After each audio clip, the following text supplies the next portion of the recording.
চলমান আইপিএল থেকে মুস্তাফিজকে অনেকটাই তড়িঘড়ি করেই ফিরিয়ে এনেছে বিসিবি। তবে জিম্বাবুয়ের বিরুদ্ধে প্রথম টি-20 ম্যাচের দলে রাখা হয়নি তাকে।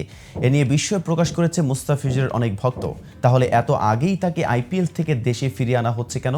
বিষয়টি নিয়ে বিস্তারিত জানাতে উশারবাণী স্পোর্টস থেকে আমি মেহেদী হাসান আছি আপনাদের সাথে।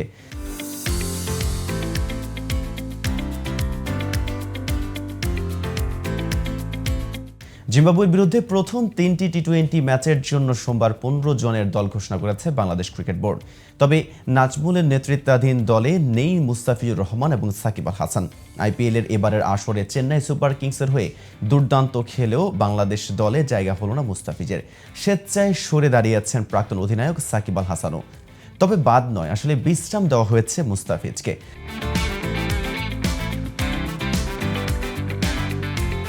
আসন্ন টি-20 বিশ্বকাপে মুস্তাফিজুর রহমানের প্রয়োজন বাংলাদেশের।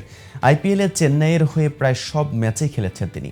তাকে পর্যাপ্ত বিশ্রাম দিতেই তাই জিম্বাবুয়ের বিরুদ্ধে প্রথম 3টি টি-20 ম্যাচের দলে মুস্তাফিজুর রহমানকে দলে রাখেনি বাংলাদেশ।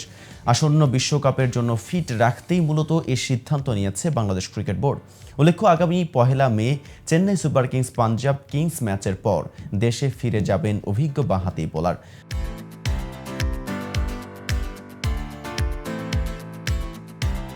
এই ম্যাচ দিয়েই এবারের আইপিএল শেষ করছেন মুস্তাফিজ। বাংলাদেশ জিম্বাবুয়ে টি-20 সিরিজ শুরু হবে 3রা মে থেকে। মুস্তাফিজুর সিরিজের চতুর্থ টি-20 ম্যাচ খেললে বাংলাদেশের জার্সি গায়ে মাঠে নামবেন 10 মে।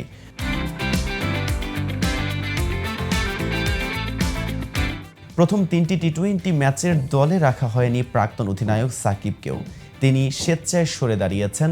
দীর্ঘদিন ক্রিকেটের মধ্যে নেই সাকিব। আন্তর্জাতিক ক্রিকেটে ফেরার আগে তিনি ঢাকা প্রিমিয়ার লিগে খেলতে চান। বাংলাদেশ ক্রিকেট বোর্ডও সাকিবের আবেদনে সাড়া দিয়েছে। তো বন্ধুরা, আইপিএল খেলায় ক্লান্ত মুস্তাফিজকে প্রথম দিকের ম্যাচগুলোতে বিশ্রাম দিয়ে কি সঠিক সিদ্ধান্ত নিচ্ছে বিসিবি?